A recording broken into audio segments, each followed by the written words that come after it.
Let's get into what's happening tonight to kick it all off. Week 5, NFC South battle. We love a divisional situation. I love a wobbly, short week.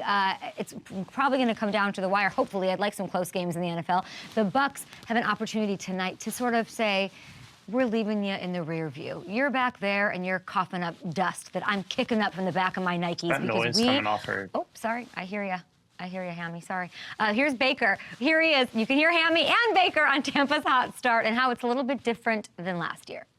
Think back at last year, we were 3-1 at this point too. Now I wouldn't say that we operated as clean and we knew our identity, but right now, don't take anything for granted. Just because you start 3-1, like you said, it's a long year. Got to continue to improve and just build as the year goes on. I love that Baker clearly feels that they're even further ahead than they were a year ago, even when you do have changes. Like, let's not forget, a big question going into the season was, how will Baker be if you remove what is somewhat a quarterback whisperer in Dave Canales, like a guy who's gotten the best out of all of his quarterbacks, Liam Coen? We were doing some thinking. I found myself getting kind of annoyed. All the Baker-Brady sort of stuff that made the headlines and was taken out of context is sort of taken away from what Baker's doing this year. I saw Dan Orlovsky giving him love on Get Up this morning, and I love to see it, saying he's having a tremendous year. He's up there with the Sam Darnolds. And let's not forget, this offseason, people were questioning whether or not the Bucs should pay for him, that they should bring him in and make him their guy, asking if last year was some sort of a one-hit wonder or if it all had to do with Dave Canales. And I think he is already saying, shut up.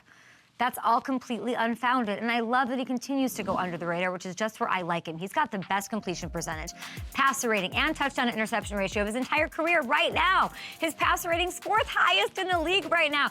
Baker Mayfield is on fire.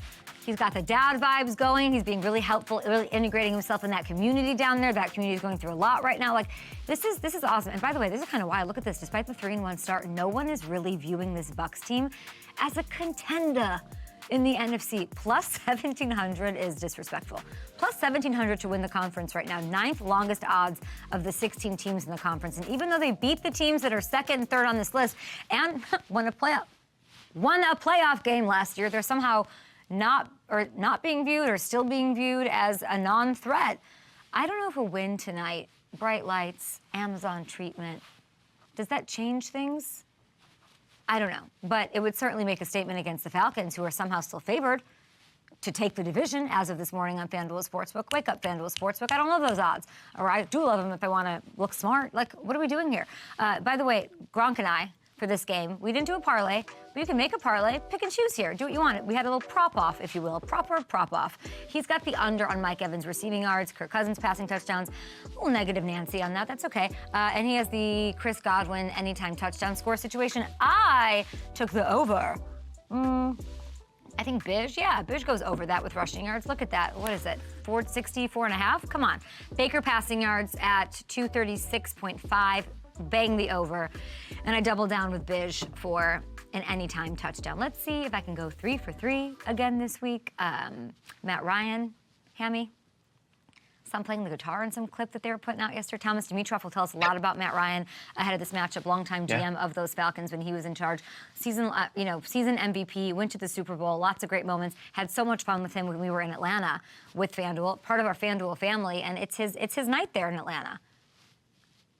Yeah, it's going to be a special night for sure. And it's cool to have Dimitroff. Dimitroff drafted him. So really cool to get some insight on him, maybe hear some stories about their time together. That'll be fun, but awesome night. Glad that they are taking the time out to honor everything that Matt Ryan did there. I wonder if it brings a spark. Like, I wonder what that implication is. And Matt Ryan's, by the way, crushing it on CBS with our old friend Nate Burleson, and we sort of got glimpses of that with his work with FanDuel, which has been really cool to see. And speaking of FanDuel, get on. Why are you even here? Don't watch our show. Go to the FanDuel Sportsbook. Do both. Do whatever. 30% profit boost token on those props that we just showed you, or any other 500+ props that Hamilton sifts through with one of those things that you put flour through when you're making cake. Like, he's just going through and picking out the right ones. And the only stipulation, the asterisk, is they have to have odds that are -200 or longer, 30%. And don't blame us for anything. It's all on you. You can use it on anything Thursday night football.